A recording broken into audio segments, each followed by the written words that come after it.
Aaron Rodgers was 24-5 versus the Chicago Bears, but he's now out of the division. Do the Cocaine Bears have a shot? Justin Fields is one of the most popular MVP bets in the market, romancing bettors with his highlight reel plays from last year. Does adding a legit wide receiver one help him live up to some of those wildly negative EV MVP odds? And the Lions restored the roar, at least on offense. Can they do it again in 2023 with Jared Goff still at quarterback? We're looking for alpha in the NFC North. Let's hit the opening bell.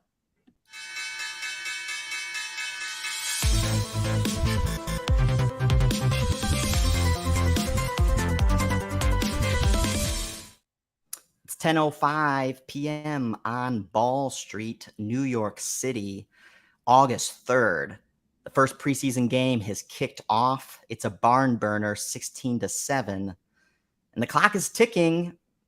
Thursday night football, week 1 is coming closer and closer. Welcome to Alphabets. I'm Deep Value Better along with Judah Fortgang at Throw the Damn Ball. And our guest this week, an equally avid live bettor and NFC North homer of the Purple Orient, Ben Brown from PFF. So good to have you, Ben. Yeah, thanks for having me, Brett, Judah. I mean, this is like I told you guys off air. I mean, I obviously listen to a lot of you guys' stuff all the time, read all the articles and everything else. Have Judah, quite frequently, discussions with him all the time. So it's definitely a pleasure of mine to finally, be on the show and be able to kind of go back and forth with you guys, because I don't know if there's two people I would respect more from like a betting, synopsis, especially some of these futures bets, but also in game than you two guys. So it's definitely a privilege of mine to be able to kind of, exchange some ideas here on my, bread and butter division, I would say.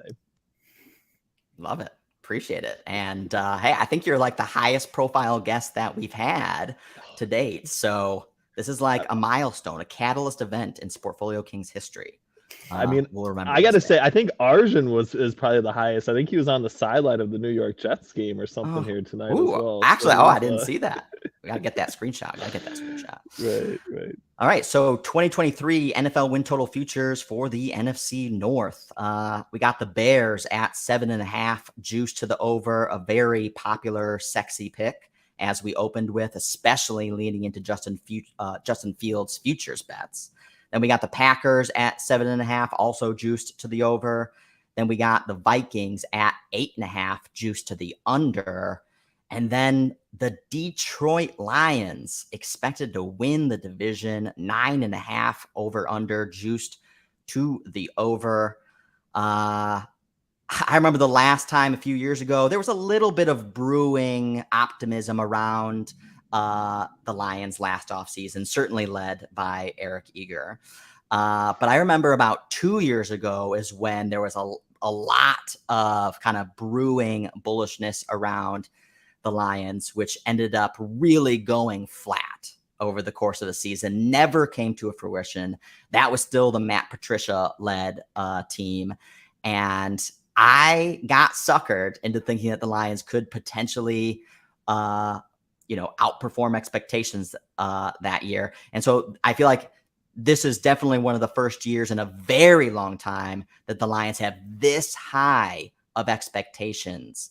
Definitely going to be curious as we get into them to think if either of you guys think they can live up to that. But before we dive into the teams, let's just summarize what are our favorite NFL division bets? What are our alpha bets that we can provide our listeners? Judy, you can go first. Off, everyone and their mother bet that 2020 Detroit division. Yeah, everyone was on that. I think it was honestly the first futures bet I placed. So it has a special place in my heart. But here I'm going to cheat again, not going with over-under here, but I absolutely love the Vikings division at plus 300. I think it's my favorite division bet on the board. We can get into why, but I'm excited for it.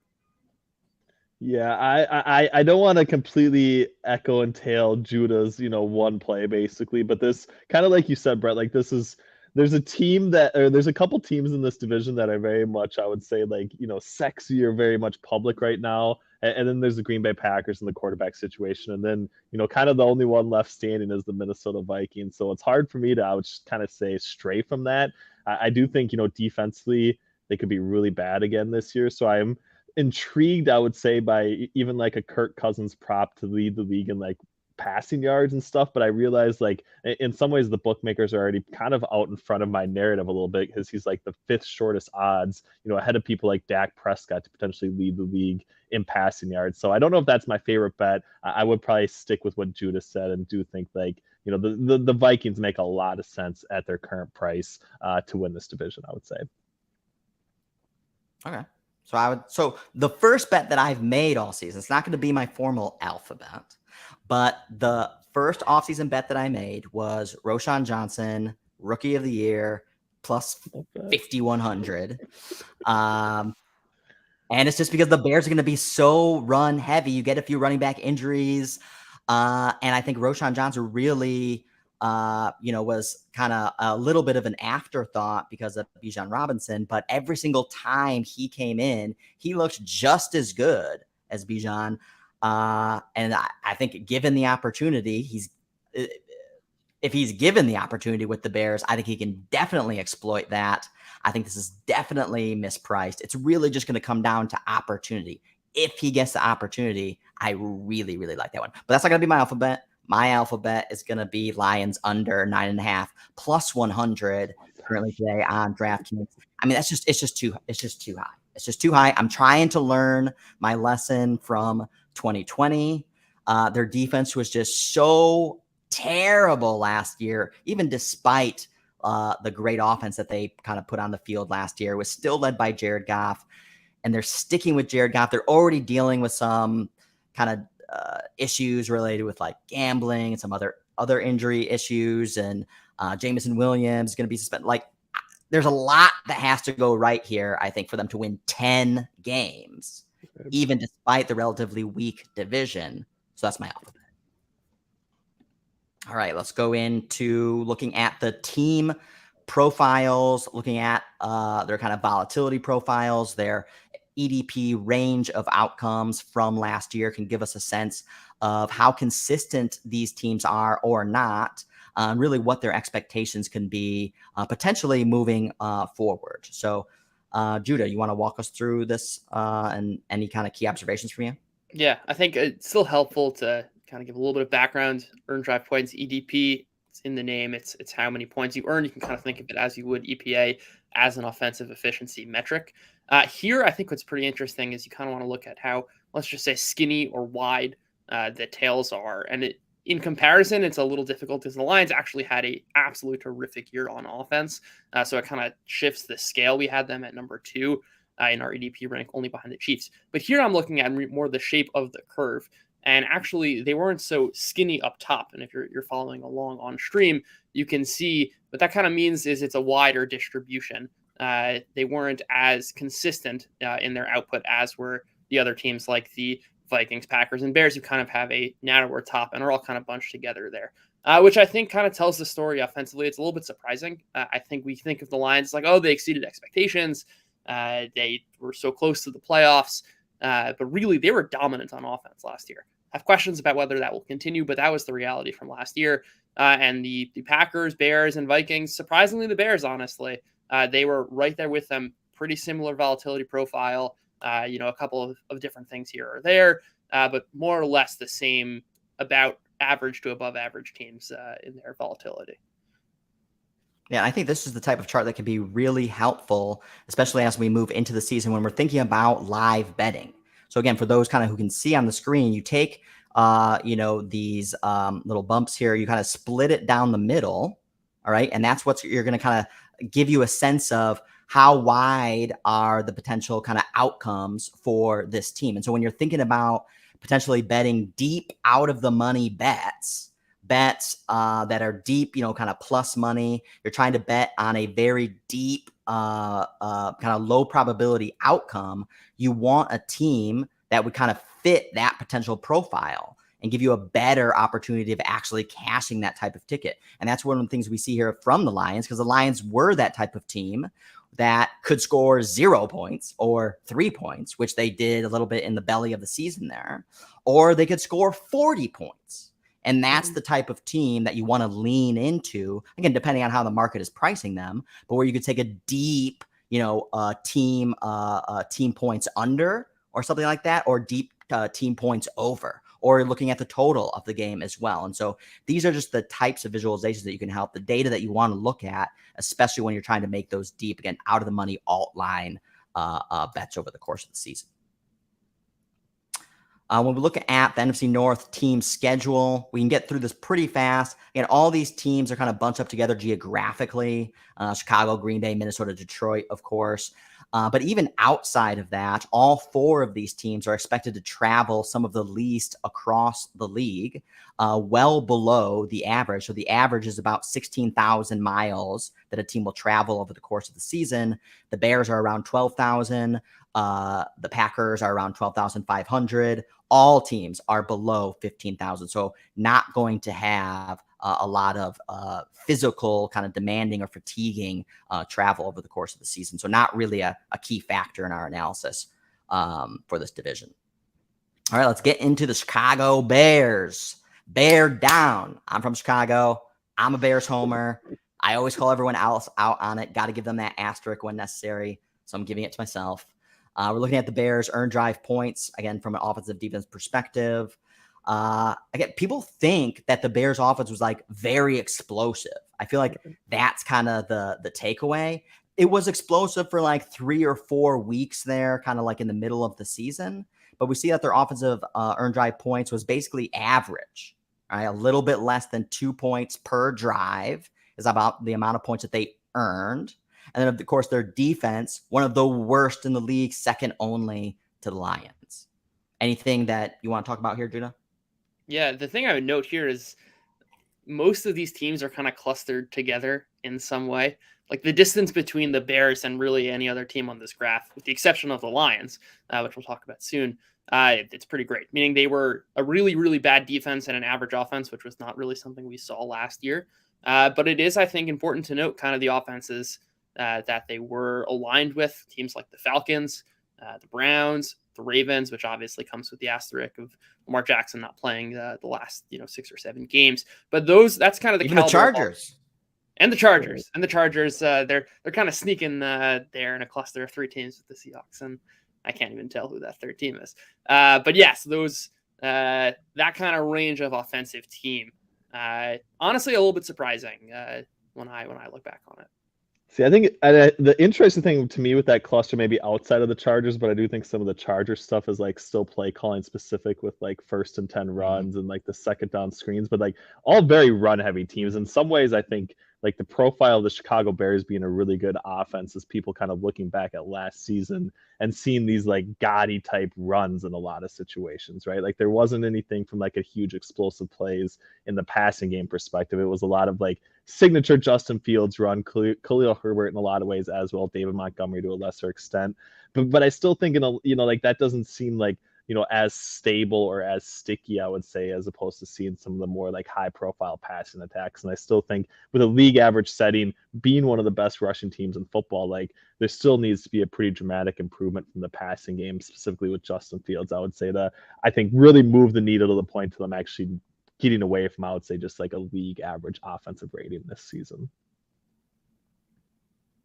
Yeah, I think, we're looking at the Bears power ranking volatility chart, and it was really this part of the season from about week 5 to week 10 where they put a string of games together, except for this Washington game, where they started to put on points. And it was this week 7 game versus the Patriots in prime time, I think really started to open people's eyes, because it was just so shocking, on the road in Foxborough, absolutely just destroyed the Patriots, specifically led by a lot of those highlight reel plays from Justin Fields. They did make a big change that game, which was in the first 6 weeks of the season, they did not have any design runs for Justin Fields. And in that Monday Night Football game, he had like 7 or 8, and the rest of the season would have, 5 to 10 design runs a game. And I think that kind of unlocked the offense a bit, but that was like a key point of the season. There was a real fundamental change in the way they ran their offense. I'm honestly, I like to see maybe, draft quality was a little too bullish. But from that point on, when they made that fundamental change, which absolutely changed their offense, you can even just look at the point production that they had in the next, 3, 4, 5 weeks. Drive quality was kind of leading in that direction of saying, actually, this offense is getting better. And the rest of the market just had them at, 30th the entire time. Yeah, this is definitely the least flattering chart that we've had on the drive quality model thus far of the teams that we've kind of gone through. Again, you see that huge spike from that Patriots game, which is what I feel like, again, when a lot of people start to really reevaluate the Bears as well. Right. I honestly, and to me, looking back and trying to like remember that game a little bit better, like I feel like it more exposed to me how fraudulent the Patriots were than how good the actual Chicago Bears could be. I think that was the game where like Mac Jones maybe got hurt. Either they came back and got hurt, or but I know it was like a Bailey Zappi game. I want to say at least towards the end of this one, which was just really weird on Monday Night Football, and I do think like maybe kind of like you guys mentioned, very much is kind of playing into this bullish scenario, bullish case of the Chicago Bears being good offensively against what many conceive to be like a top 5 defense in every metric. I'm not quite sure where the Patriots were at, in defensive EDP. If we can go back to that chart last, the previous one, but to me they are, in a lot of ways a team that what I would say is very much still resting on their laurels of what they were in years past, and is very much not close to being, what were they, like probably like 6th or 7th in defensive EDP last season, basically maybe 8th or something. So I just think, as they continue to kind of move forward, the Patriots are probably, my main takeaway from this is like the Patriots are probably like even worse off than I would say I really want to buy into the Bears from that performance last season. Yeah, I like that.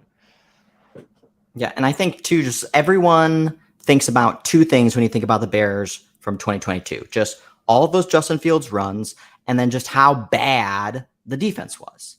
So, they gave up 463 points, so by far the most in the NFL, even more than the Lions.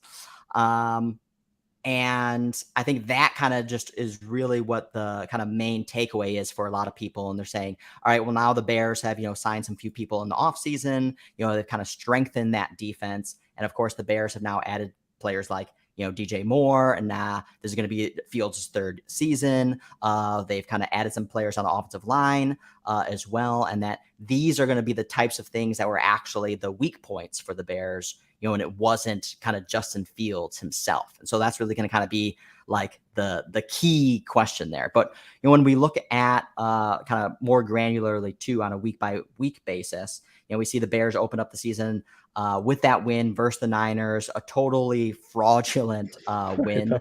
Time weighted average margin was -2 points. They were down by 10 points. It was a pouring rain game. Trey Lance played like absolute crap.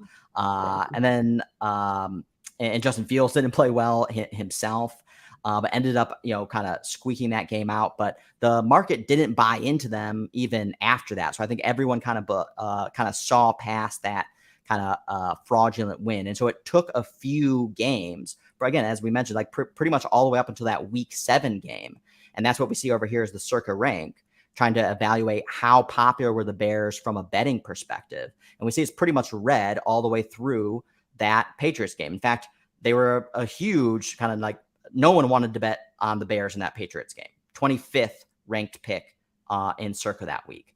But it was after that game, then 5th, 3rd, 4th, 8th, 7th. Then they start reaching into top 10 most popular picks. And it's because a lot of those highlight reel plays. But then this team also didn't cover 1, 2, 3, 4, 5, 6, 7 out of the last 8 games. So certainly did not reward bettors if you were trying to lean in to a lot of those Justin Fields highlight plays. Which you can also kind of see that translating to the current prices now, which like the team didn't show flashes at the end of the season, at least from a results perspective and even a fundamentals perspective, which would suggest they're a 7.5 win team. Right, there's a lot of kind of projection of like this Fields highlight, this Fields like continued ascent to be a great quarterback, but we actually haven't seen much of that at all. And if you actually look at the I'm looking at the EPAs of that we have on this chart of Fields in the last couple of weeks of the season. Starting from the Lions game, that's an arbitrary point, but you got negative 2.6, 3.3, 2.7, negative 0.8, negative 10, negative 20.9. He wasn't good to finish off the season. Like, he had some flashes there, a lot of which are on the backs of huge runs, which are probably not going to sustain themselves going forward. Yet the price is 7.5.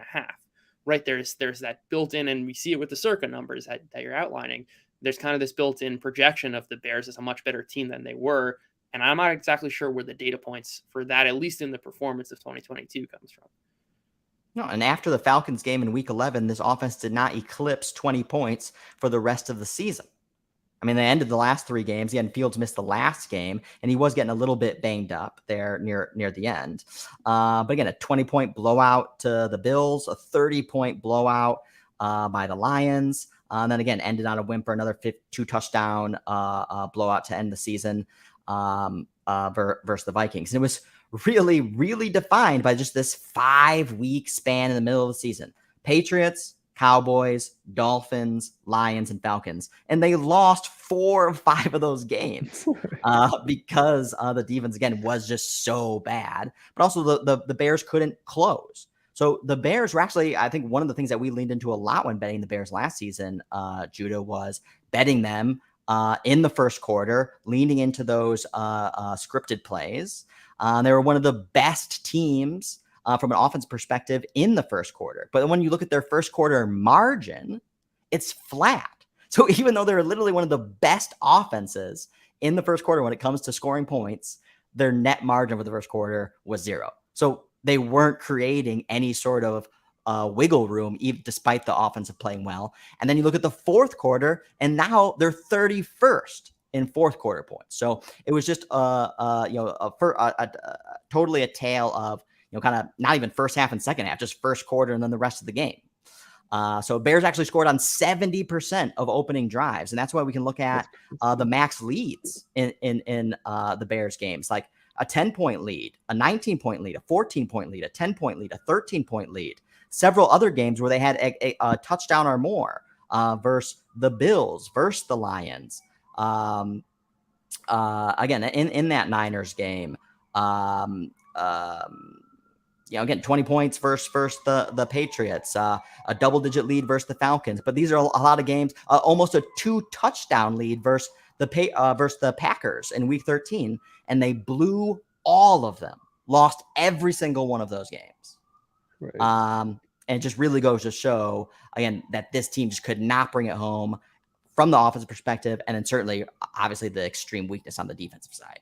Yeah, and it's weird because it is creating a very bullish, obviously the betting market price is very much pricing in some sort of pretty dramatic Justin Fields increase from a passing efficiency standpoint, but also kind of like you mentioned, Brett, I think an improvement on the defensive side of the football. But to me, the reasons why they would be projected to be better defensively are signing guys like Tremaine Edmonds and stuff like that. And to me, him at middle linebacker, that's not a position that I would really want to invest heavy resources into like the Chicago Bears did. And I think it maybe even further iterates the point where defensively they probably won't be anywhere close to expectation like they kind of being priced at right now once again in 2023. And if they do continue to kind of lose some of these games after being pretty good in the first quarter offensively and not having that wiggle room, it's very much, I would say, kind of very, very much setting up to be where they were kind of at in 2022. And I just don't see an improvement from a roster standpoint that is really going to move the needle for me to the point where,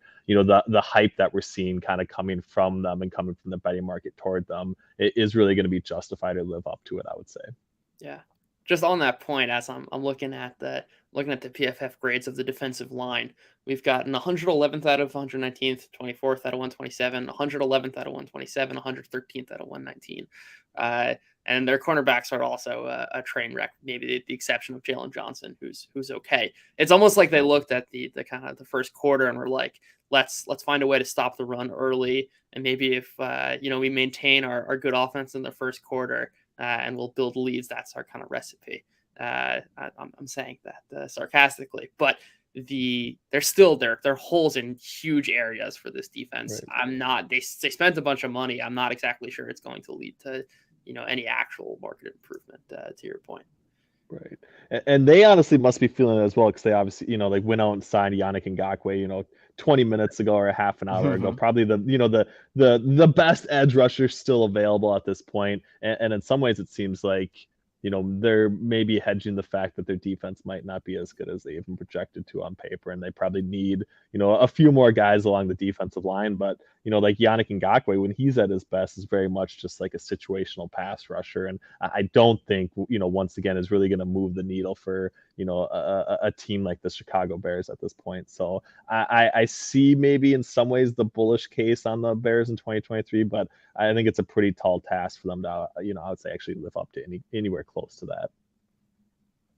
I think the other aspect too of this just dichotomy between, again, the Bears' first quarter and then the rest of the game is this an indictment of the coaching staff? I mean, we don't still know a bunch about Matt Eberflus and this broader kind of coaching staff, still a young coaching staff and inexperienced coaching staff. Just the inability to adjust to other teams, then adjusting to your offense after that first quarter, unless there's some sort of conspiracy that this was like a total kind of experiment year. Hey, we just want to kind of see what Justin Fields can potentially do.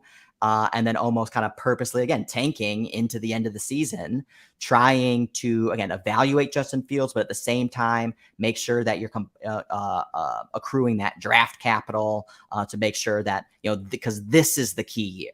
This is the key year. This is where you have to see a massive leap. This is when you really need to make a decision that is Justin Fields going to be your quarterback of the future, or are you really going to start to need to look elsewhere?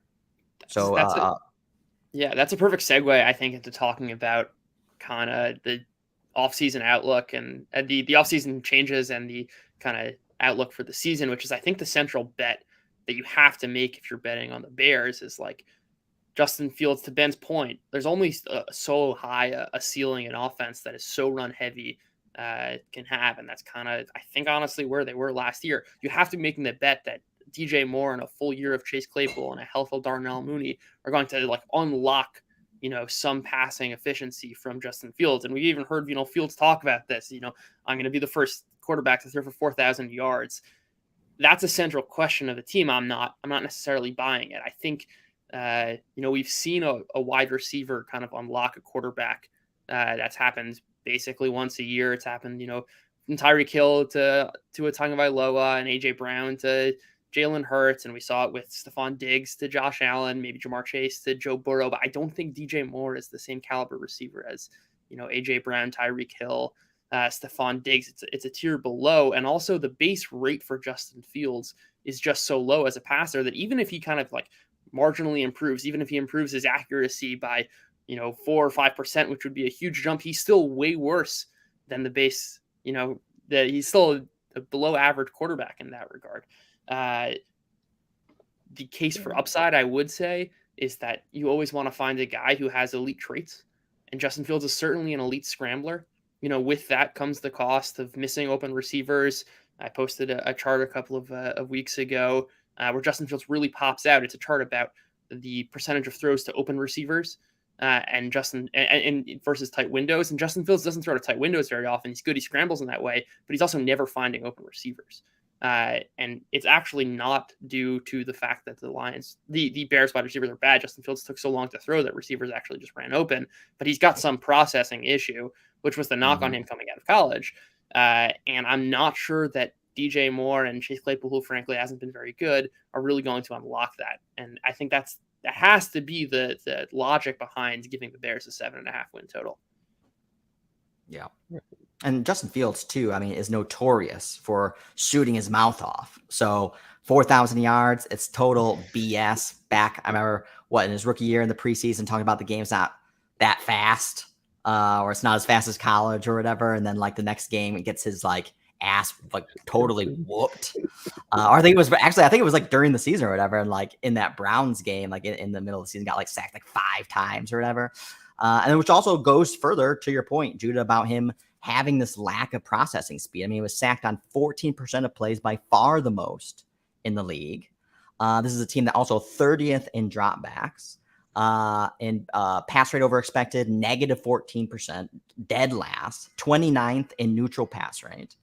On second and short plays, a great time to pass, a great time to throw it deep, a great time to use that as a high leverage opportunity. 75% run plays on second and short. So not even taking the opportunities when they're potentially brought to you. And I think just bringing in DJ Moore, all of a sudden, this offense is going to totally like flip the script, and it's going to be, 1999 Rams. Like, I don't see it. Yeah. I just have one more data point to hammer the point home. Justin Fields' accurate throw percentage was 31%, which was dead last in the NFL, 4% worse than Zach Wilson. If he improves 10% in his accuracy, which would be the same jump as Josh Allen had in 2019 to 2020, which was completely unprecedented. If he has that 10% jump, his accuracy would rank just with Joe Flacco, Kenny Pickett, Bailey Zappi, and Tyler Huntley, right? Like, we need to set the expectation for what Justin Fields is as a passer, and it's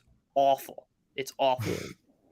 And in some ways, if he continues kind of down that trajectory, like he probably hit his ceiling type outcome from a rushing perspective in a lot of ways, right? And we very much talk about regression and everything, but there's like a realistic path to them potentially regressing downward from where they were at in rushing last year. And if that happens and we don't see any sort of, dramatic improvement from a passing game, like this is still very much the same team that they were in 2022, and they, didn't cover 8 games down the stretch and everything else. So, and I'm with you guys. I think, a lot of people like to hype up DJ Moore. Like, to me, he's a good number 2 on a really good team, but he's definitely not like the alpha that you'd really want to revolutionize this offense in a lot of ways. So, yeah.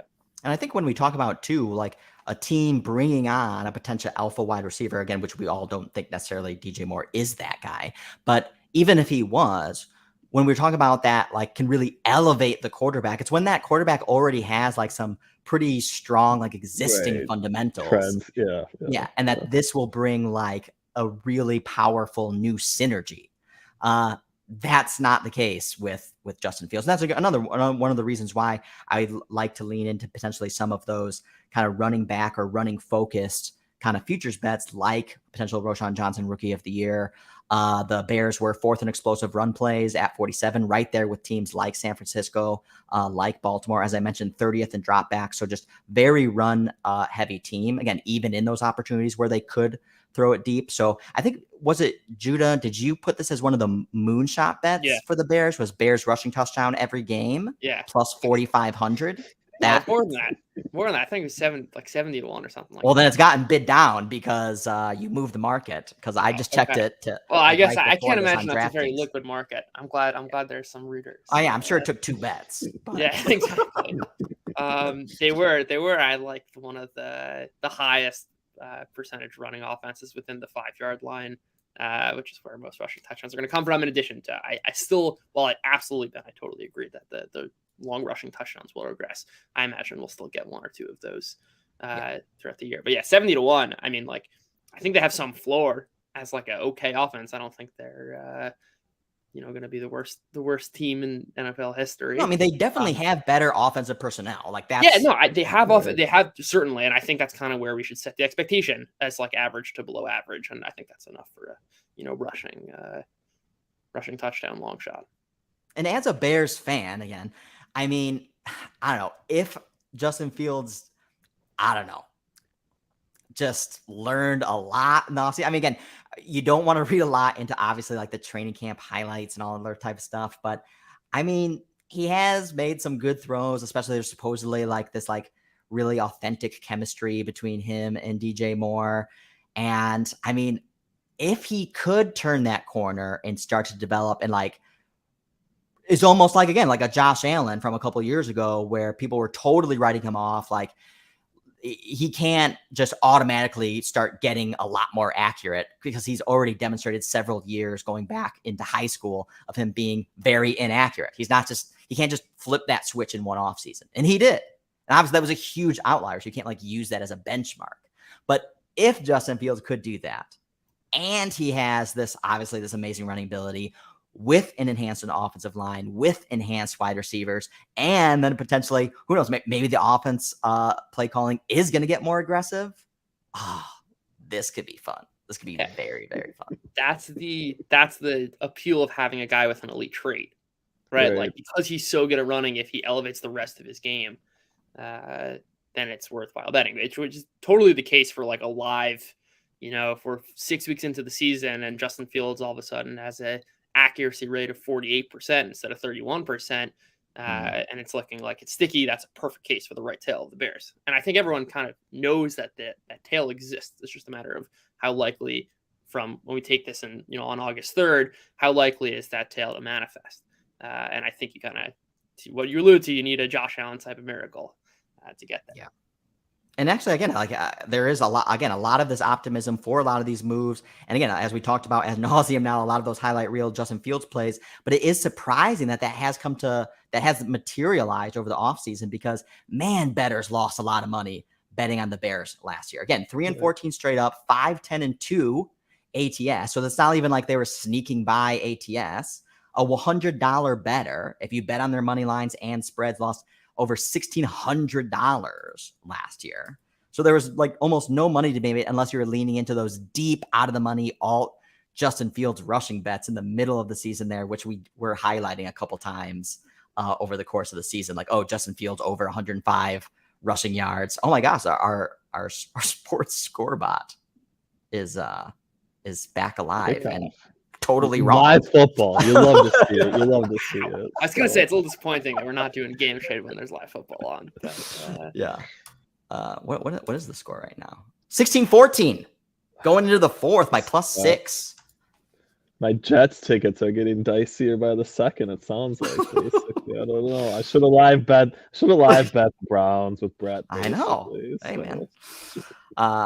Okay, Bears. Again, so a lot of this optimism has definitely been well priced in now. 7.5 wins for the Bears. I mean, we look at week 1 and they're favorites versus the Packers, who are dealing with their own issues, which we'll get into. But still, that seems like a lot of benefit of the doubt. Then they go on the road to the Bucs, and again, they're dealing with their own issues. But the Bears are favorites on the road versus the Bucs. I mean, come on. Like this, these are the types of just like anecdotal observations. I feel like, wow, this team is like way overpriced right now, and that probably feeds in, across all the other kind of derivative bets, out there.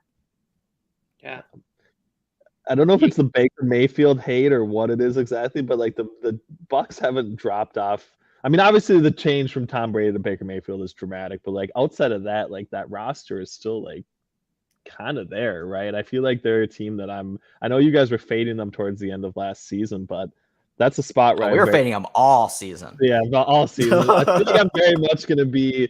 I feel like I'm probably going to be on the Bucs pretty easily here in week 2. As dogs, I would say. Yeah. At home for sure. What stands out to me about the schedule, and obviously I have to say it every time, I'm not a big believer in the strength of schedule as a forward-looking kind of exercise, but I can see them sneaking out 2 wins against the Packers and Bucs, and everyone the 2-0 Bears. They had all this, and that's I'm excited to fade that hard. That's a screaming under in the futures market. Yeah, a lot of primetime games for the Bears as well. So we got 1, 2, 3, 3 primetime games for the Bears. I thought there was 4th, so maybe we might be missing one. But yeah, this is not, I mean, it's supposedly a strength of schedule 27th, but this does not look like that easy of a schedule, especially if some of those division foes end up being better. I mean, you got to play the Chiefs on the road, Chargers on the road, Saints on the road. You play Washington Thursday Night Football. Again, I think Washington can be potentially sneaky. And then if the Lions are potentially as good as they are being priced at, as near a 10-win team, that's going to be two tough games. Another road game versus Cleveland. And then closing at Lambeau. So always a difficult place, whether like Aaron Rodgers was there or not. So this does not seem like a very easy schedule. You're talking about pricing the Bears and getting 8 wins. That is like very ambitious. Very ambitious. Right. All right. We are 40 minutes in and we're on to the Packers. You knew it would take a while, and it was your Bears. It had to be. Yeah. All right. So we'll speed it up here. Packers. We're looking at the offense and defense earned drive points. Again, right there, almost as a dead middle team. Average offense, average defense. And we know they came into last year with very elevated expectations, not just for the team, but especially the defense. Especially the defense. That was going to be an elite secondary, and it turned out to really be average at best. And we see just the team in general was very average. And when we look at the kind of power ranking volatility for the team, this was another team, and we've seen this a few times now as we've reviewed these teams. Drive quality hated the Packers. Well off market. My God, by week 9, drive quality of the Packers is the 29th best team. And was riding them pretty strongly all the way up until that point, which was essentially the bottom. But they didn't cover versus the Patriots, didn't cover versus the Giants, didn't cover versus the Jets, didn't cover versus Washington, then had a half-point cover versus the Bills, then came back and didn't cover again versus the Lions. So through that downturn, you had several games where the Packers were blatantly missing market expectations, and drive quality was really kind of ahead of that. And really, even that one blip, that home game versus in Lambeau versus the Cowboys, when the Cowboys were winning that game and kind of collapsed down the stretch, snuck out that win, but then put another 2 kind of underperforming games. Did not cover versus Tennessee at Lambeau, then had the Eagles, didn't cover versus that as well. And then they rallied off some wins into the end of the season to put themselves in, potential playoff contention. And, there were some issues around like, Aaron Rodgers, did he break his thumb? Certainly that's what he was blaming it on. But, then they ended with that week 18 game versus the Lions. If they win, they get into the playoffs, and the Lions ruined the party in Lambeau. Bravo to them. Yeah. I mean, first off, it just has to be said that Jets game holds a special place. That was, I think, one of the first real long shot.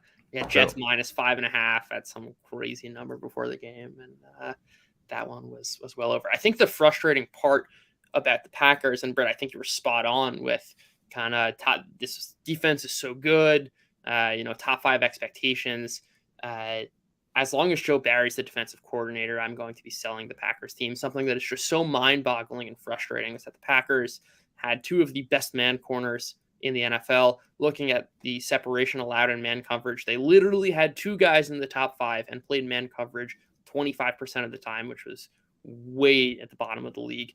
It's mind-boggling. We know man coverage, I've written about this in the past, is kind of reflective of the talent on the field. The better corners will beat better wide receivers. Better wide receivers will beat better corners. And for the most part, they had better corners, and they just refused to play man coverage.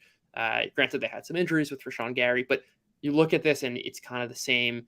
There's so much talent on this team, but I think so long as Joe Barry's the defensive coordinator, the talent's not really going to matter because they're still going to underperform year after year after year.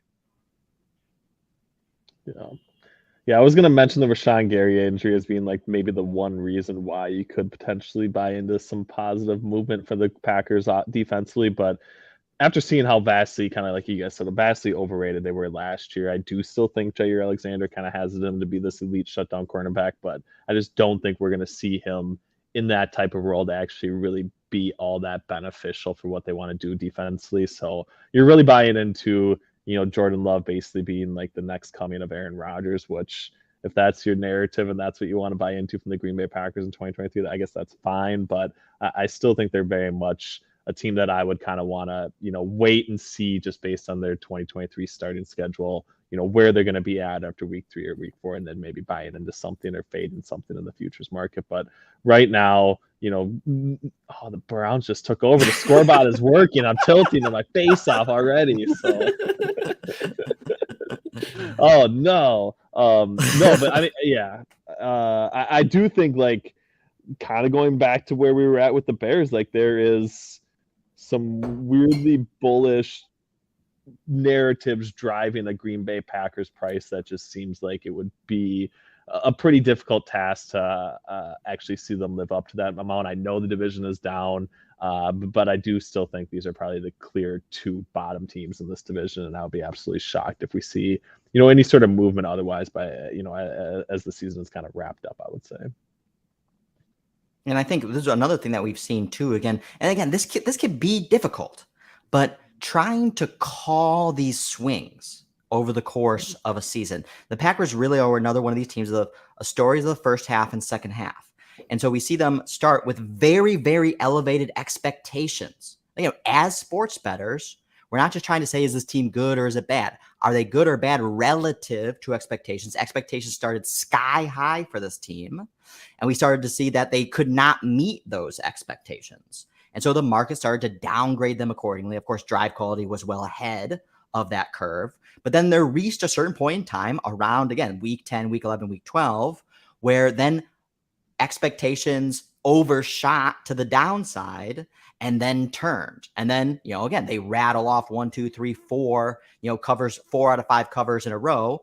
And still, again, we're competitive in that last game versus the Lions. And so it's like trying to call these types of swings and trying to evaluate, all right, when has the market too hot? And then when is the market now too cold? And trying to be able to call these types of things, again, a way where, you can really start to make some money on a team. A team, again, like the Packers, they were 8-9 ATS. But again, a lot of that was trend following. You could have really made some pretty decent money on betting or fading the Packers over the course of the season. When I'm looking at the game by game, I see Aaron Rodgers started every single game, despite having, I guess, that thumb injury, which maybe dragged a little bit of his play down. We look at active points perspective. Again, from a reminder, active points is how many points. We look at from the offense perspective, how many points did they score in excess of betting market expectations? And then from the defensive side, how many points did the defense give up in excess of expectations? And net, Packers active points negative 41.5. $100 better would have lost $400 betting on the money line and spread for the Packers last season. When we're looking at max lead and max deficits, some pretty heavy deficits for the Packers over the course of the season. So negative 20, negative 17, negative 17, negative 14, negative 11, negative 14, negative 13, negative 10, negative 9, negative 9. So almost double-digit games in about 10 games over the course of the season. So, putting yourself in some pretty difficult positions. And we look at their max leads, not nearly as impressive. And despite that, when we look at the Circa ranks, we see a lot of green. So the Packers were certainly a popular team that the market kind of wanted to bet on, several kind of top 10 picks over the course of the season. Yeah, I think what's pretty striking about this is we're looking at a chart of the defense, I think, is pretty much the same unit. A couple of minor changes here. And again, the offense is going to look entirely different without Aaron Rodgers. But what's striking here is if you're looking at the profile here, I'm looking at the TWMs, the time-weighted average margin, but how often they were kind of leading the game. And they had like 6 or 7 kind of wins there, or green. Yep. You're talking about the cover percentage, all of these things, and it's kind of a Met team. Like fundamentally, they were 8-9 wins. They lost Aaron Rodgers. Like that's a huge delta between Rodgers and Love. Yes, Rodgers struggled a little bit in the first half. He really turned it on in the second half, which is when they got all their wins. And I'm looking at it, and it's like they weren't leading many games. This is a 7-win team. And what, Jordan Love's going to be better than Aaron Rodgers? Like, what are the chances of that? I think very, very slim. I'm a huge bear on Jordan Love. And look at these. Look at the additions versus the losses as well. I know there's no additions. The Aaron Rodgers thing. There's nothing there basically, right? So it's first round draft pick or something, and obviously getting Rashawn Gary back wouldn't be an addition necessarily on this chart, but there's a lot that needs to go right to even get close to the win total expectation that they have from the current betting market, and it does take Jordan Love essentially performing pretty close to where Aaron Rodgers was at last year, and it also takes some some continued Christian Watson, like Yeah. big play dependency from a touchdown perspective that just probably isn't going to be there either or something, right? So it's going to be difficult, but I could easily see them barely squeaking out 5 wins, I would say at this point. So maybe Oh, an I could all under is the bet. So that I could definitely say. You got Jordan Love, who's got about 50 passes under his belt. You got Watson and Dubs with about 40 catches each over the course of their careers. You got a rookie likely to be your third starting wide receiver, a rookie tight end. So how is there going to be any chemistry going on there? Now, they have the strong starting linemen. They return all 5 starters on their offensive line. We know that they have, a strong offensive line at the second lowest in pressure rate, top 10 in pass and run block win rates. But this is also going to be an offense that probably is likely going to lack chemistry, and also is going to be a very slow offense. So I feel like a lot of people don't think about Packers teams as being slow offensive because they had Aaron Rodgers, but the Packers have actually been dead last or second to last in offensive pace for the last 4 years since Matt LaFleur's joined the team. 28th in passing on first downs last year. So this is a team that is not very aggressive. And now you're lacking, of course, your leader who likely had that Michael Jordan effect of like making others better than they actually are. Which actually, when I was like kind of like doing this research, made me a little bit curious into thinking about Green Bay plus 1,100 least points scored this season. I thought it was going to be like way juicier than that. When I was going to look, I'm like, all right, what are the odds on Green Bay to be like the least scoring points? Because again, assuming that their defense maybe is better, their defense does get better, so they kind of like want to try to like slow games down.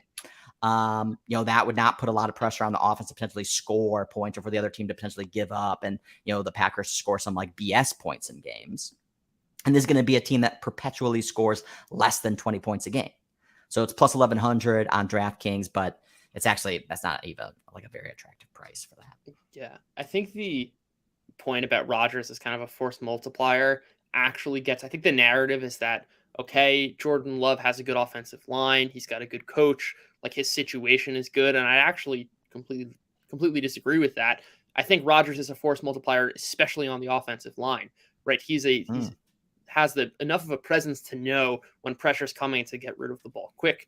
If you look at his time to throw and his operation in the quick game, I'm not so sure Jordan Love will be as efficient in the same ways that Rodgers was. And actually, like David Bakhtiari, great left tackle when healthy. He hasn't really been healthy in 2 years. Sure. And you're looking across the line, and actually there are kind of some Greeks. No real individual stands out there. They were good as a unit precisely, I think, because Aaron Rodgers kind of elevated them, because he's the type of quarterback who the offensive line doesn't really matter that much.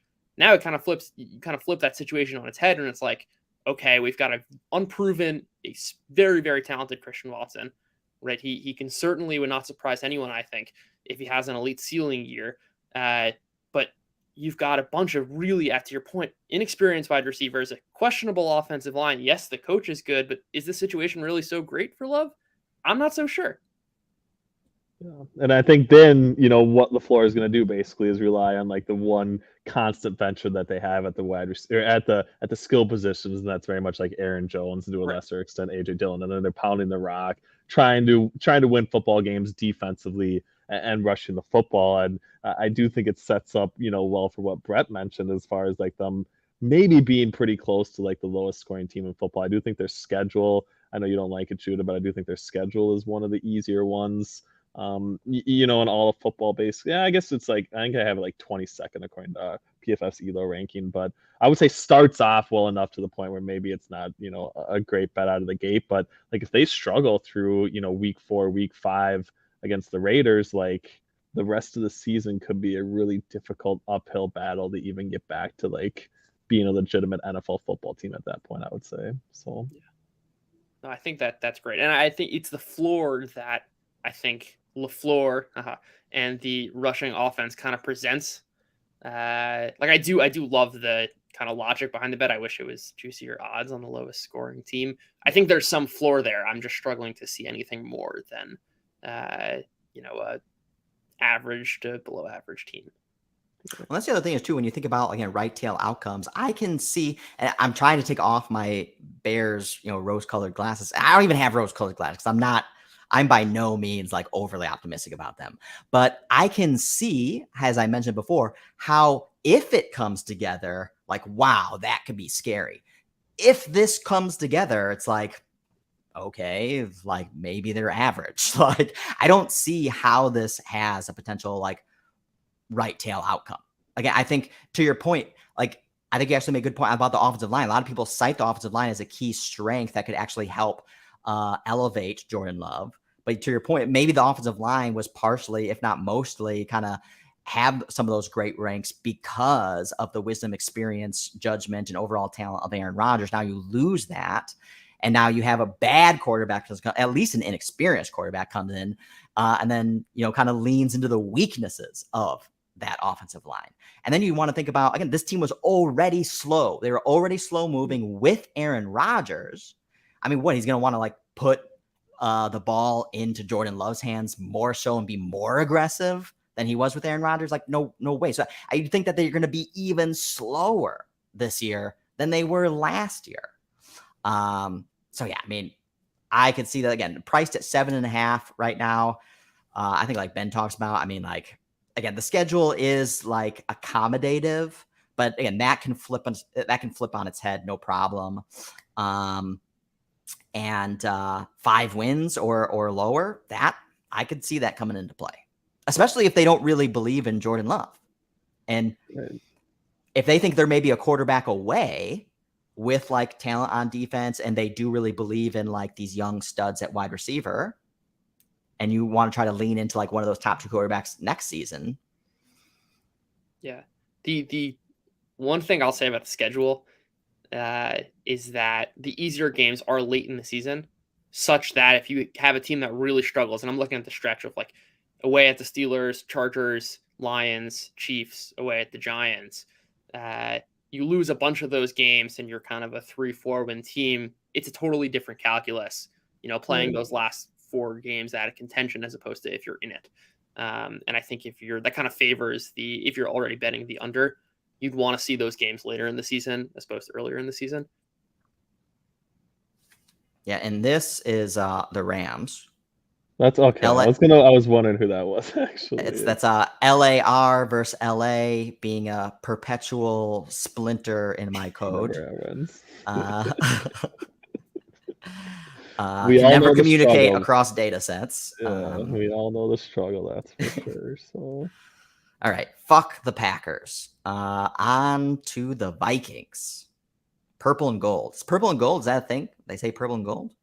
They do. They eat it up, basically. The purple people eaters. Purple people. Okay. Skull. That's the old school one, yeah. Skull. So we look at the Vikings, again, from an EDP perspective, offense and defense, about 2.2 points of earned drive points on offense, giving up about the same on defense. Again, another kind of somewhat middle of the road, one of the better offenses, but again, as we know, very well documented narrative around the Vikings where a lot of that seemed a little bit specious at best. Anything from you guys on this before we move on? One of the better offenses. I'm looking at the x-axis, which talks about offensive EDP, and I see them right in line with the Dolphins, the Bengals, and the 49ers. And ahead of the Cowboys, just after. And the Raiders. So not with Dak Prescott. And the Raiders. Ahead of the Jaguars. I think kind of the thought is like, the Vikings are middle of the pack offense. I don't think that's right. I think they were a top 10 offense. I think that says more about the rest of the league than it does the Vikings. But I'm not sure that's going to necessarily change going into next year. Yeah, in a lot of ways, they could also probably be considered like improved on where they were at offensively, at least from like a on paper roster perspective, I would say as well, right? Like obviously not a ton of losses, full season of TJ Hawkinson in the fold, Jordan Addison as well, high round draft pick. Like there maybe is a bullish case for them to at least stay a top 10 offense. And I think that's, in some ways why you want to, maybe buy into Minnesota is because like, obviously the Detroit Lions are for the most part what we would kind of project, but the last 2 teams we talked about, like there's a ton of uncertainty, especially at the quarterback position for what they're going to get. The Vikings are kind of this unsexy but consistent product that we pretty much understand what we're going to get from them, at least offensively. And I think that, in some ways, if it is going to be a down division, could very much, I would say, be to the benefit of the Vikings. Yeah. Shooter McGavin in the chat brings up the hiring of Brian Flores, which I think is something I definitely want to get to. But one of the things I also what I thought was interesting, when we look at the defensive active points, again, so how did this team's defense perform relative to betting market expectations? We know the Bears were easily one of the worst defenses, and we see them here, giving up about 50 more points than betting markets expected them. And betting markets had very low expectations for the Bears defense. But second to them is the Vikings. The Vikings defense underperformed betting market expectations, the second most, almost just as bad as the Bears. So that actually goes a little bit to Judah's point around how, this was definitely being more so led, like the success that the Vikings did have, was really being led, by the offensive side of the football.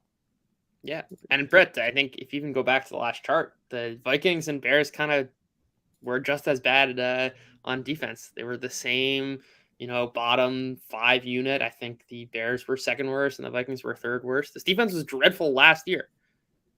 Yeah. They literally had like a bunch of like turnovers that resulted in them having like a decent EPA from the defensive side of the football. And I think everyone's like, that's why. But it was super big play dependent from the defensive side of the football. And they did get some really timely turnovers in crucial situations, which I think inflated their EPA. But, obviously I think it speaks to like the quality of like the earned drive points metric that they very much shouldn't have and probably don't show up very well. In that particular metric defensively, when you kind of adjust for, some of those high variance type plays that they were greatly benefiting from, I would say. Yeah. In fact, we do see Bears, Vikings, Lions as pretty much the 3 bottom dwellers there from an EDP perspective on the defensive side of the football. So maybe that's the case why we shouldn't bet Green Bay Packers least points. There you go. Might be the main reason for it. That's the wrinkle. That's the wrinkle. When we look at the Vikings power rank volatility, it's all over the place, really kind of illustrating the season that we know that the Vikings had. Couldn't really get a grip on who they were. Drive quality couldn't really get a grip on who it was per se. Again, had a nice little bump here, kind of captured some of these covers and some of these nice wins there, then started to sell off. But it wasn't a great signal for the Vikings. We didn't really end up betting the Vikings too much. I think we mostly bet them live with the expectation of collapsing in the end, or at least giving up kind of a lead that they had. Yeah. One of the favorite charts is I call it like success rate when leading comfortably. Like when a team's win probability is 70%, and every year of the Vikings, it's like 5 straight years now, the Vikings have been in the bottom left corner as one of the least efficient teams with leads. And that is certainly something we capitalized on. And then Kirk Cousins was also terrific coming back in the fourth quarter.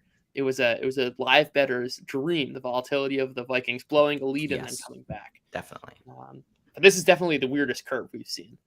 Because there really was some like really anomalistic outcomes for this team. Definitely highlighted by, the fact that I'm not going to mention the Colts game first, which is like the biggest comeback in NFL history. No, I'm actually going to talk about the Bills one first, which actually seemed even more improbabilistic, because at least the Colts one, they were at home. They still had a whole like half of football left. They were playing a team that was very bad versus a team that was coached by, again, an announcer,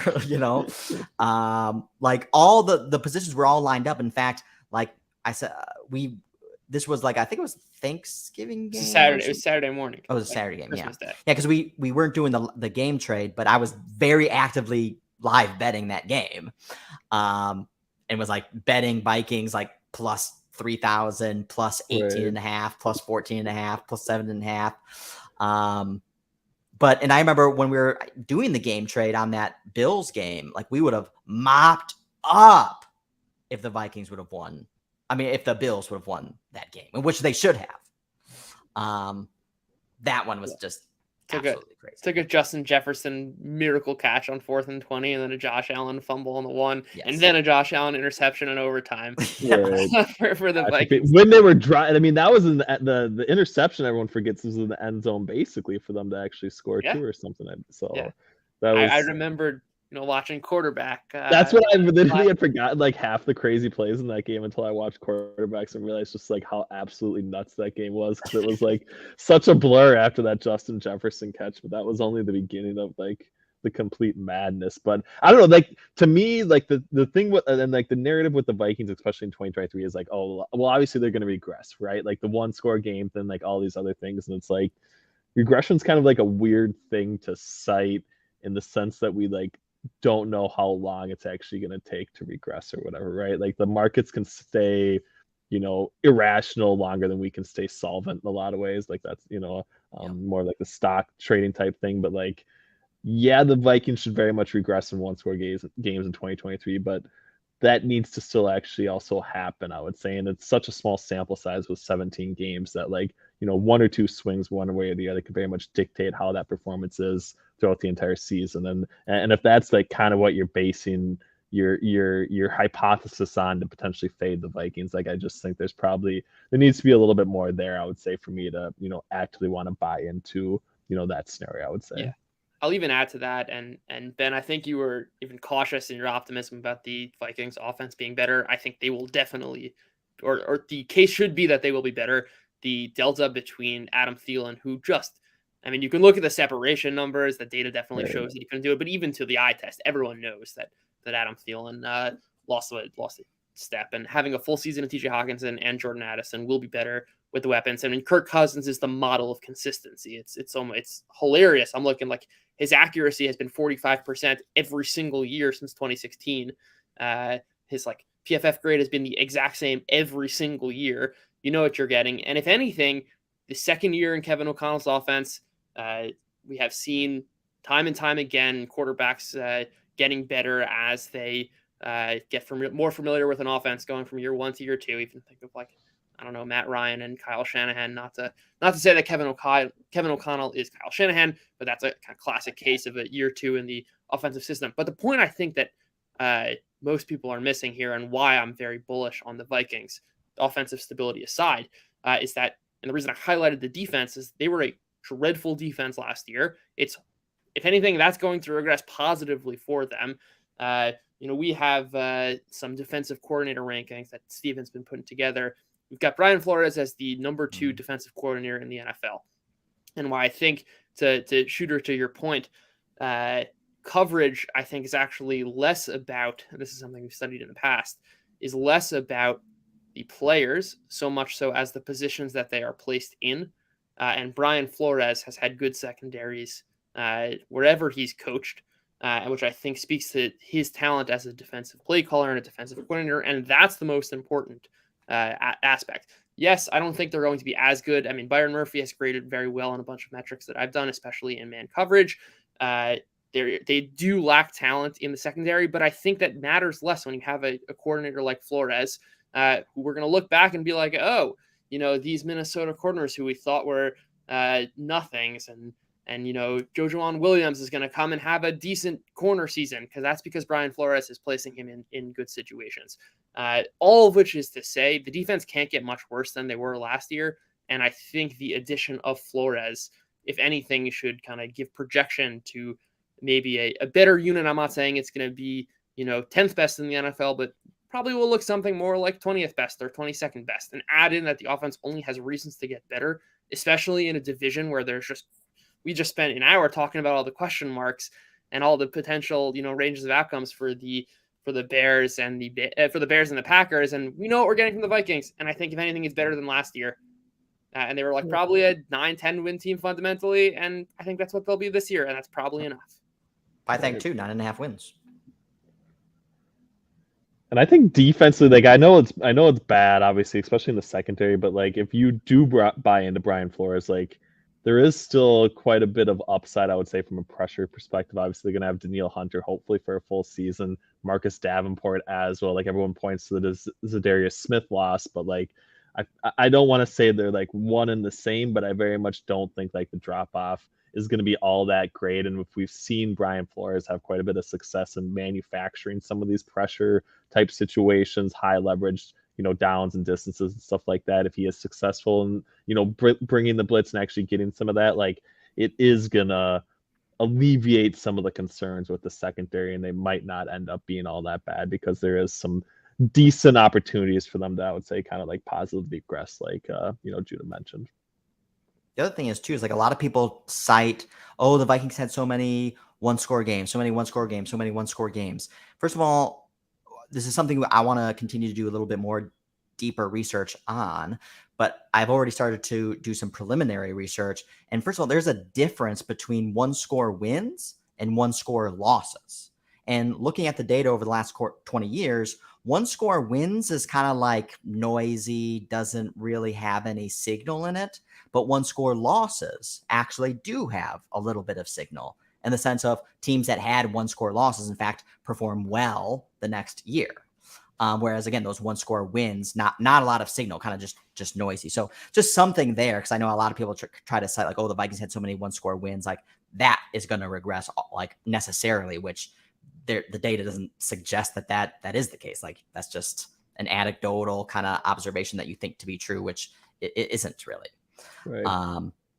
I think it's a really good point that you mentioned too, because like the idea of like one-score wins and stuff, like going back to with what we mentioned with Aaron Rodgers, and if he does have this almost like Michael Jordan-esque type ability to live up, like, I think you're going to see that play out in more one-score wins and stuff like that. So in some ways, actually like adjusting for what the quarterback situation is, and maybe even like better understanding that. And obviously, I'm not saying Kirk Cousins is anywhere close to what Aaron Rodgers could even provide at this point, but there is still some very much unknown, I would say, about like the one-score differentials, and that really being like the basis for why you want to buy or fade any team. So that's like basically what I would just, caution on, especially from the Vikings being the prime candidate from that perspective. Yeah.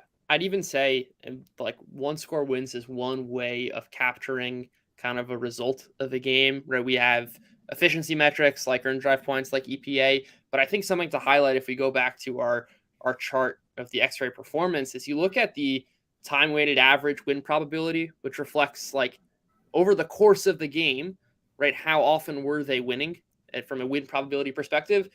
And for the most part, it's comfortable margins. It's 83%, 59%, 74, 60, 73, 83, 58, 77, 75, 63, 82. And that tells a totally different story than the kind of one-score game, which is, if you played a game and it was 6 quarters instead of 4, it's kind of arbitrary to take that fourth quarter point there. The time-weighted average probability and the time-weighted average margin takes all 4 quarters as equal, as opposed to just isolating some kind of random part. And like, as you're saying, there probably is some signal to kind of how games end in particular quarterbacks, right? Like, it's not a coincidence that Patrick Mahomes and the Chiefs win a ton of one-score games every single year. But the point is that, like, we keep driving home, is that there are other ways to look at one-score games, and you can use that as one, anecdotal point, but there are other metrics which can kind of tell you a different story, and those are equally valid. Yep. And that's one of the reasons why we put these together, is because you want to try to evaluate, triangulate, and use these different sorts of statistics and evaluation kind of metrics to be able to come to a more holistic kind of conclusion around how you may potentially bet this team in the future, and not relying on any one single kind of statistic or metric, especially if everyone else is citing that statistic. Right. So got to look for alt data, and that's definitely what we try to bring to the table. So we already mentioned a lot of the offseason changes, or we implied a lot of them. Again, definitely led, I have here, by Brian Flores, because I thought that would potentially be a wild card for that defense. And we've kind of talked about how bad the defense was last year. So, Brian Flores is certainly a talented defensive coach, if not a little bit of a crybaby, but a good defensive coach. Got some strays there. And I'm glad he's back in the league. And yeah, I think the defense can't possibly be as bad as it was last year. So we look at the 2023, look at spreads again, 8.5 wins being priced, big adjusted about 8.9 wins. Strength of schedule, 8th, again, implied using futures as the implication there. So a tougher schedule there. Net rest -2 days. Open up first 3 out of 5 games, Eagles, Chargers, Chiefs.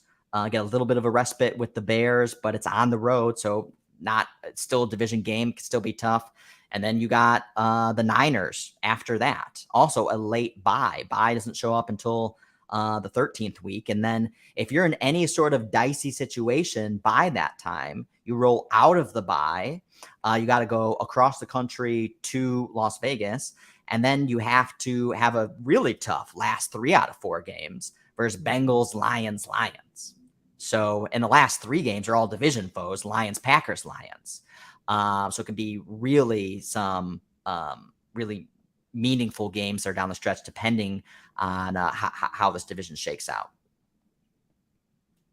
Yeah, I have an eighth most difficult strength of schedule, 3rd most difficult in the NFC. So I definitely think there are some pretty decent schedule concerns, and kind of like you mentioned, Brett, I think there's not like maybe it's after like week 7, but like if you don't want to play a futures on the Vikings right now, like I'm not sure there's like a really clear point of entry to buy into them after the preseason either, right? Like maybe it's week 7 post San Francisco, but it's kind of spread out really well to the point where there's not like a clear entry point, I would say, for me. No. Yeah.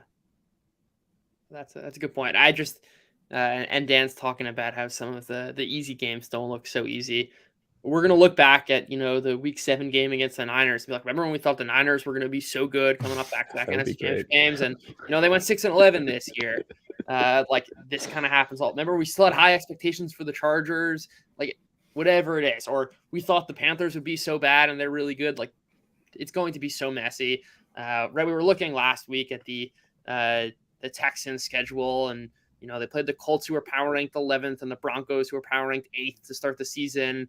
They played them close, and we're like, maybe the Texans are okay. And it turns out the Colts and Broncos were horrible. Like there's not so much to look into, I don't think, with the schedules. Remember when the Colts beat the Chiefs last year in the regular season? Yeah. And then those are the types of things that happen. And it's still the NFL. It's still the NFL. Like, it is. If it was so easy, then we'd just be like, again, just like printing money, like predicting the outcomes of these games. Yeah. It's not easy. It's tough. Even doing it straight up, because otherwise, again, just join the Circa Survivor contest, lever up and just take home a couple mil. No problem. It's always difficult. Yeah. Last year, our Survivor, we couldn't make it past week 2. And we're Bengals, good Cowboys, at this. Cooper Rush. Cooper Rush. I mean, come on. That was tough. But that gets back to the point, which is that, like, I think you gotta, the best we have, because this is so hard to predict, is looking at the team fundamentals. And the bottom line for the Vikings is, I think this was an 8 or 9 win team last year, and I think the outlook's only better, especially relative to the context of the division, which I don't think the Packers got any better. I don't think the Bears are meaningfully better. At the end of the day, I think this number is just too low, and you just adjust it for kind of their team fundamentals. Yep. I agree. I could definitely see Vikings winning the division. That's why I think you both loved the bet since you made it your same bet. And I agree. Vikings, plus 300 or whatever to win the division is definitely a very attractive bet. All right, so let's move on to the division favorites, the Detroit Lions, with by far and away the worst defense in the NFL last year, but also the second best offense when it comes to earned drive points. And that's one of the reasons why we saw Drive Quality really love the Lions last year. Again, didn't work so well in the first kind of 3, 4, 5, 6 games there. Again, this was just like a really tough kind of back-to-back games here because, you open up, they play tough versus the Eagles. They really surprise versus the Eagles. Again, they mount like a nice little comeback near the end there, cover the spread, come back in that week 2 game. I think me, you, and Arjun were all, I think, betting on Washington, I think, at the beginning of that game. And like hoping for Washington to mount a comeback, which never actually materialized. But the Lions pull off boom, boom, boom, 3 straight covers to open the season, then put up 45 points versus the Seahawks in a real barn burner. And now you're like, wow, like this team has now scored essentially 30 plus points, 4 straight games.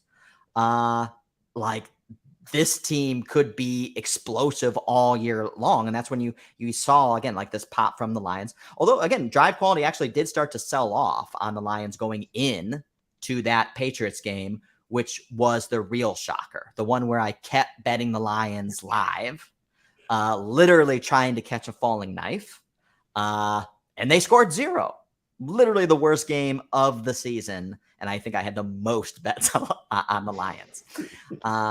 And then the next week you think like, oh, maybe they'll bounce back. And then you'll only put up 6 versus the Cowboys. And this is the type of rhythms that happen over the course of the season where, now there's a little bit of a disillusionment. In fact, this was the bottom. So the market, again, got a little bit excited on the Lions over the course of the first 4 games. And then in a matter of 2 games, it was like, nope, that was bullshit. Write it off. This is one of the worst teams in the NFL. And boom, by week 8, they're power rated by the broader market consensus as the 32nd team in the NFL.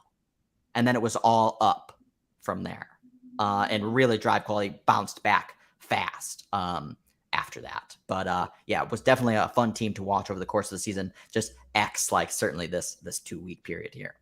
That was, yeah. I think it's also a great kind of reminder of the power of drive quality, which is what we use it not just as a kind of season-long efficiency metric, but really where it's most potent is in the short term, especially when you're using it as like a rolling average, which is to kind of illustrates exactly what can happen here of like the team has 4 good showings. They kind of suck for 2 weeks. The fundamentals, though, are still there. And that looking forward, kind of using the rolling averages, the 6 games as opposed to the 1 or 2, and then as it progresses through the season, it kind of shows a rosier picture that actually ended up manifesting with the Lions, which is like the team was underperforming and there was some noise in there, but the overall profile of this team was still really, really good. And that played out perfectly over the course of the second half. This is exactly what you want to see here. Again, going into this Patriots game, again, the market continually upgrading the Patriots. The Lions, the drive quality got well ahead of that, and they had been downgrading the Patriots 1, 2, 3, 4 weeks in a row leading into that Patriots game. In fact, diametrically opposed, moving in different directions than the market. So in fact, I shouldn't have been so aggressive betting the Lions live in that game, kind of seeing the relative direction of drive quality in the way that it was kind of moving. And then again, got ahead of it here. And this is what gave us so much confidence to kind of keep betting the Lions in the second half of that season when they went, cover, cover, cover, cover, cover, cover, cover. It was like, 7 covers in a row, 1 little blip versus the Panthers, and then another 2 covers. So, 8 out of the 10 final weeks, it was just, just printing money for bettors. And this was one of the things that that gave us confidence, to keep betting the Lions into season end. Yeah.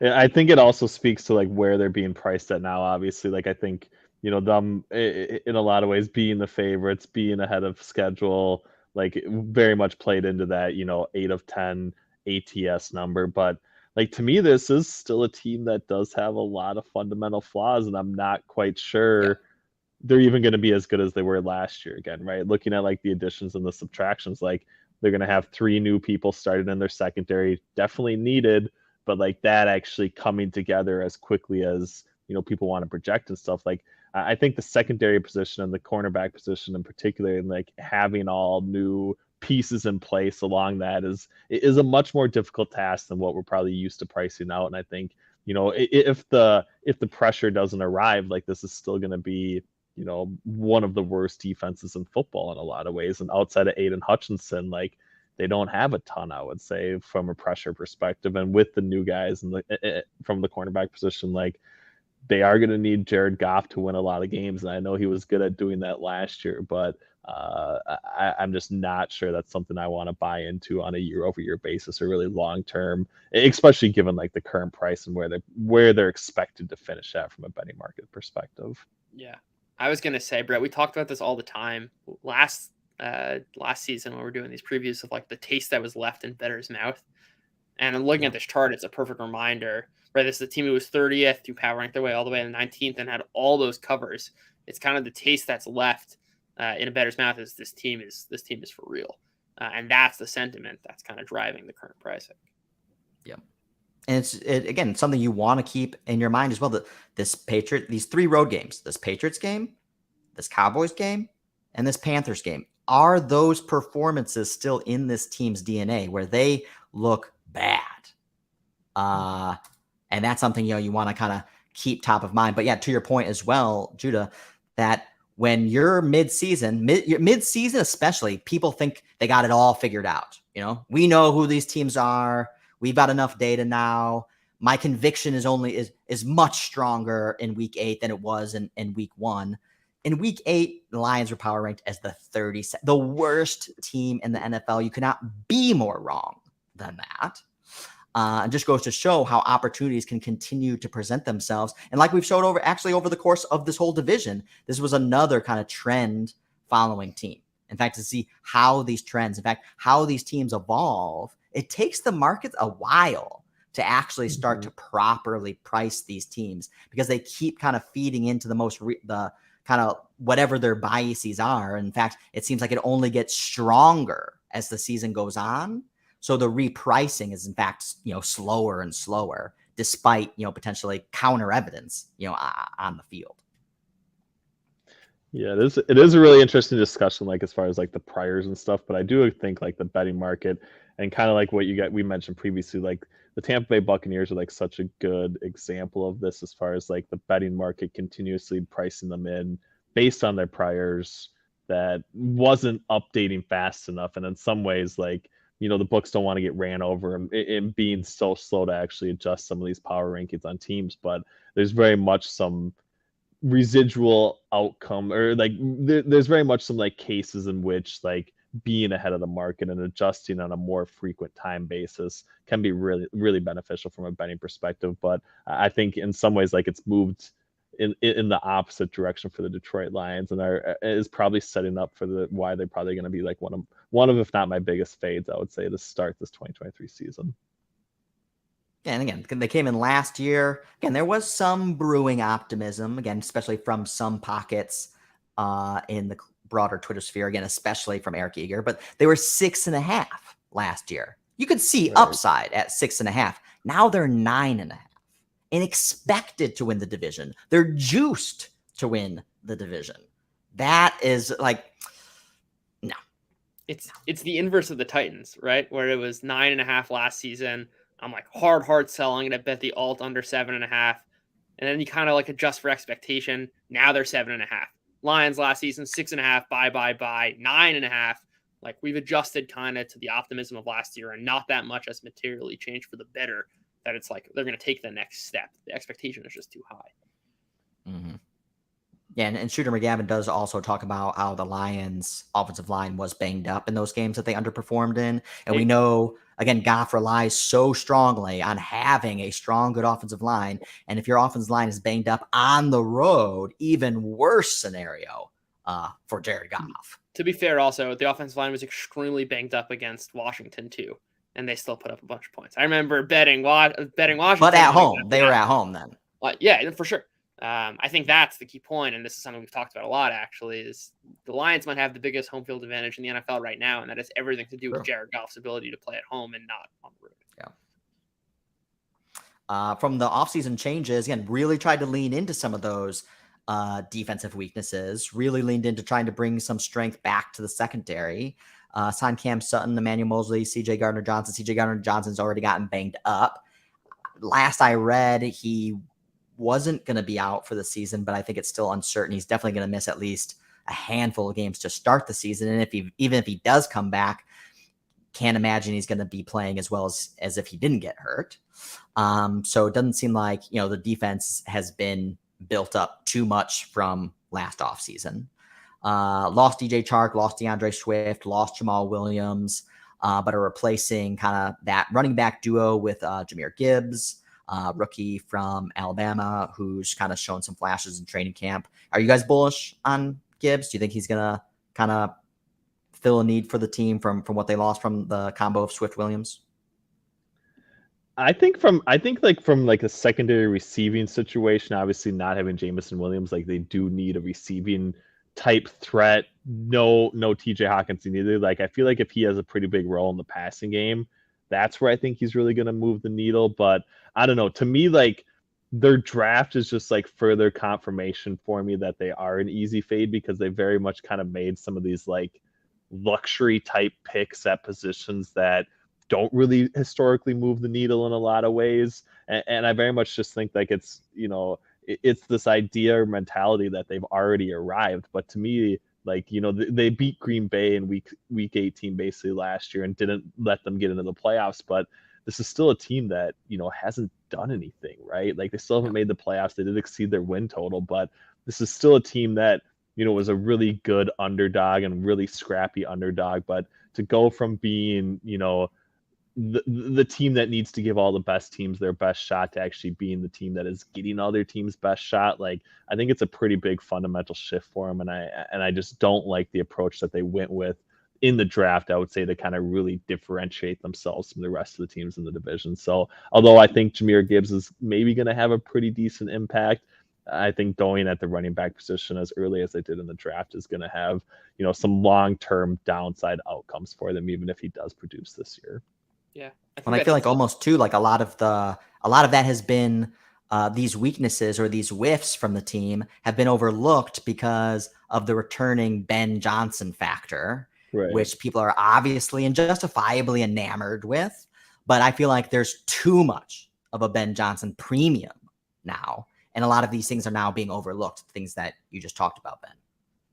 Yeah, I think you hit the nail on the head here. I think he'll be a great fantasy player, but like, is anyone thinking the reason the Lions didn't make the playoffs last year is because like Jamal Williams and DeAndre Swift didn't produce enough? Like, no one thinks that. But Gibbs is going to have plenty of opportunity to shine in fantasy and DFS and all of those important and fun contests. Right.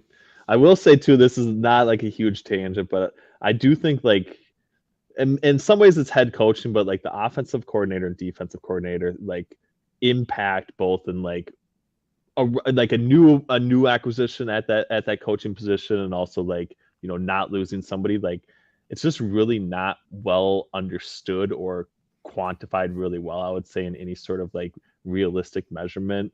And maybe it's just like a call out, like one of us three should like look into it more or something like that. But I very much think like the impact of offensive defensive coordinator, not only from like our betting models perspective, but also like the books perspective, I think is really poorly calibrated right now, and actually probably is a pretty good spot to like do research into, because I do think there probably would be some pretty decent edges in both the season long market and maybe even like week to week gyrations, as well, as far as like how much those coordinators and those things are actually moving the needle. It's I think an awesome point, and gets to my lean here, and it's as you're saying, no one's really quantified. It's a hunch. It's that like in the NFL is such a push and pull league that like Ben Johnson got to step up, but now the defensive coordinators have all offseason to review his run schemes and like what he did that made it work. My hunch is like, unless he's the next Kyle Shanahan or Andy Reid, and he's going to kind of like in this push and pull league have something new up his sleeve for next year, my hunch is it's probably not going to be as good as it was last year.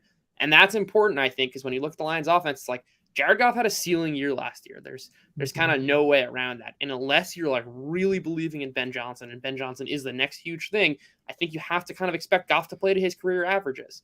And I think no one's going to say like Jared Goff is so talented that he just like turned the corner in his 7th NFL season. I think we all agree. And like the reason why everyone knows Ben Johnson's name is because like we're giving him the credit.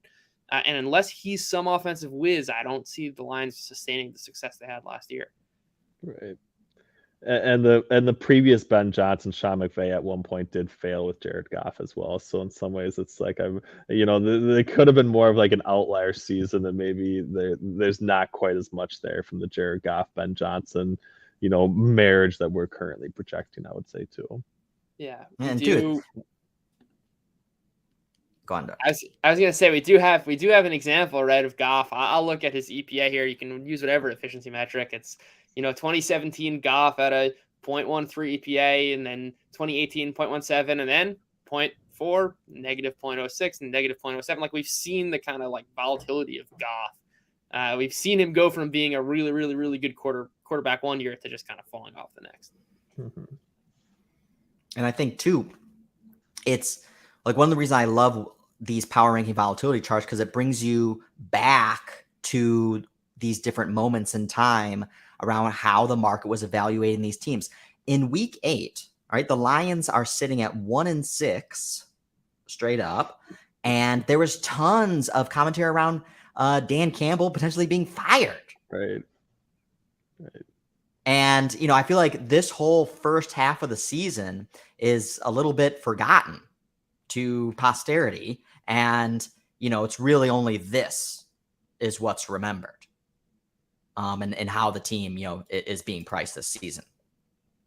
And again, as we talked about, didn't even really have a great offseason. Didn't really fill those holes. So when we look at the 2023 look-ahead spreads, again, priced all the way up to 9.5. And again, heavily juiced. Vig adjusted puts them over 10. The strength of schedule, again, futures implied around 22. No advantages from a net rest perspective. Mean spread is about a 1-point favorite on average. When I'm looking at these games, again, thinking about especially Jared Goff like being not a great road quarterback, like looking through here to see, so like on the road versus Baltimore in week 7, that one's going to be a tough one. On the road in LA week 10, out of a bye, so not too terrible there. On the road versus New Orleans, but in a dome. Play Denver at home, so don't need to go to Denver. They play in Tampa, no big deal. So like the way I'm looking at this, again, like it's hard to evaluate strength of schedule, but when I'm looking at this as far as like potential obvious weak spots for a quarterback like Jared Goff, I don't see any like really tough ones that stick out. Oh, I was going to say the exact opposite, which is I look at their away games and I'm like, these are games you'd way rather have at home. You want to play the Falcons on the road, not at home. You want to play the Panthers at home, on the road, not at home, because you probably like your chances on the road there anyway. You don't want to play the Chiefs away. You don't want to play the Ravens away. You don't want to play the Chargers away. You don't want to play the Saints away. You don't even want to play the Cowboys away. All of those games, I think, are like closer to toss-ups if you have them at home rather than on the road. Yeah, I could see that perspective, but I'm just saying like from an environmental perspective of where we know Jared Goff has a special Achilles heel. These are like all kind of relatively innocuous environments outside of that Baltimore game. Right. Are you saying like the cold or something like that? Yeah, cold. And also grass. Yeah. Right. So right, that's fair.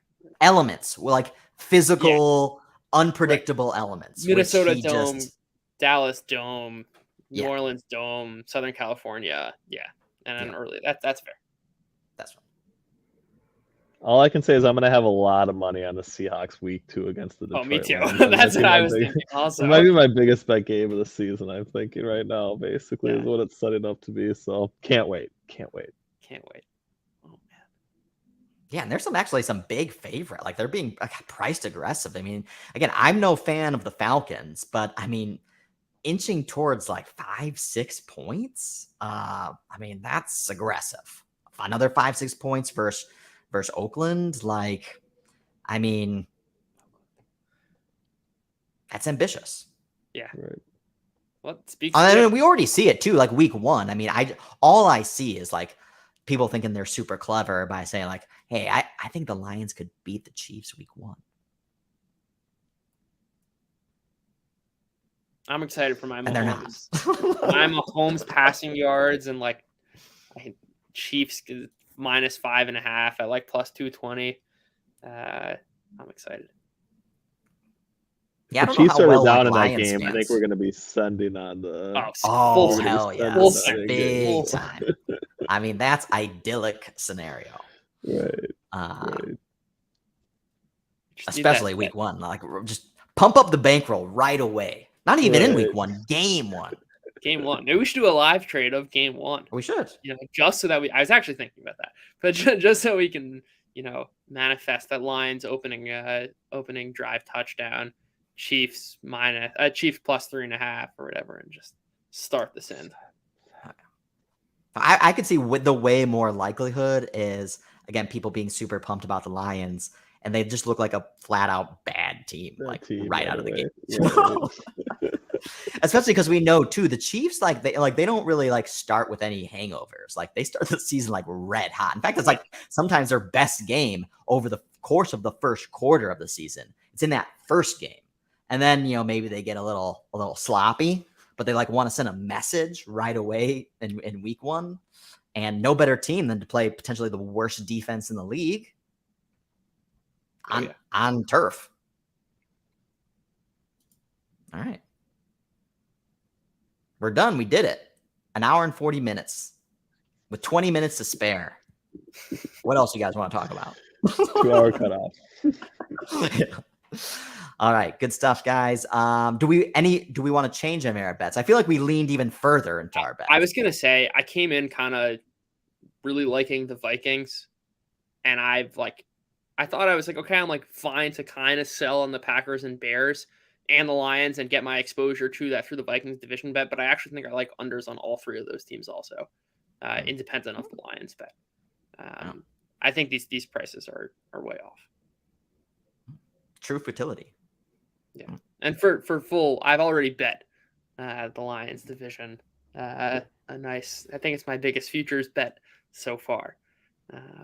So we'll be at it. And I did bet my Roshan Johnson offensive rookie of the year. So yeah. No, I convinced myself even further of just potentially, again, betting left tail scenarios for the Packers. I think that could be really attractive. Again, that fewest points, again, it priced a little bit too aggressively at plus 1,100. But if there's other ways to play that theme, I might try to dig in to some potential opportunities there. And certainly over the course of the season. We got to ask a bookie for fewest plays run. That's got to be our bet. Mm-hmm. Make a market. Combining the slow pace of the LaFleur offense and all the reasons we discussed. So this is what the profit exchanges and the sport trades of the world need to be able to do. They need to make a market for you. And I would definitely buy into that one. Oh, yeah. All right. Good stuff. Any changes from you, Ben? You like your bets? I mean, I was trying to look at like some exact division finishes bets, some 1-2 orders. The NFC North is actually not listed on where I'm looking at right now, but I do think the Vikings over 3.5 division wins at plus 125 is sort of like speaking to me right now. I would say from that. I mean, that really takes like a sweep of one of like the Packers or the Bears, right? And if they get that, like. It seems like they're going to get, the rest of the way there. So that one I like quite a bit. I do think an exact order based on price that I'm not seeing right now, like the Vikings to win and maybe the Bears to finish second or something might be like the one spot I would potentially look at as well. I'm pulling it up. Out of all these teams too, I also further convinced myself that the Bears have like the fattest right tail. I don't see what that looks like for the Packers unless I just lack imagination. Again, I could see how it could potentially come together for the Lions, but not too much meaningfully so over that 9.5. But if Justin Fields turns a corner and this offense comes together, that offensive line is tighter and the coaching staff is more aggressive, like, wow. This could be that type of team where you just like everyone loves watching them. They put up a bunch of points. Maybe they still give up a lot of points, but they kind of keep eking out those wins. And they look like a Lions team of last year, but like a little bit on steroids, can kind of potentially pull out 11, 12, wins, especially because the schedule is, again, at least at surface level, like relatively accommodative. Right. Yeah, I think it just speaks to like Justin Fields, like potential right tail outcomes as well. Because if like something does happen with the passing game, like then you do kind of maybe start to see some of the gaudy rushing things like fall into line with that as well, opening up the passing game, opening up the running game. So I do like that quite a bit. Like if I was betting anything on the Bears, it probably would be some like alt overs just based on this like bullish upside case that maybe none of us understand, but all of us can probably see with our eyes right now and watching Justin Fields. So yes. Oh yeah, this was fun. Okay. Yeah, good stuff. Thanks for coming, Ben. Great pod. Again, our favorite division. It was a good one. In fact, this was the only division that we ended up not previewing last year. because we ran out of time. So we got it now in the rearview mirror. Again, thanks everyone for joining. Thanks everyone for listening. Thanks everyone for commenting. We'll see you next week. Bear down. And that's the closing bell.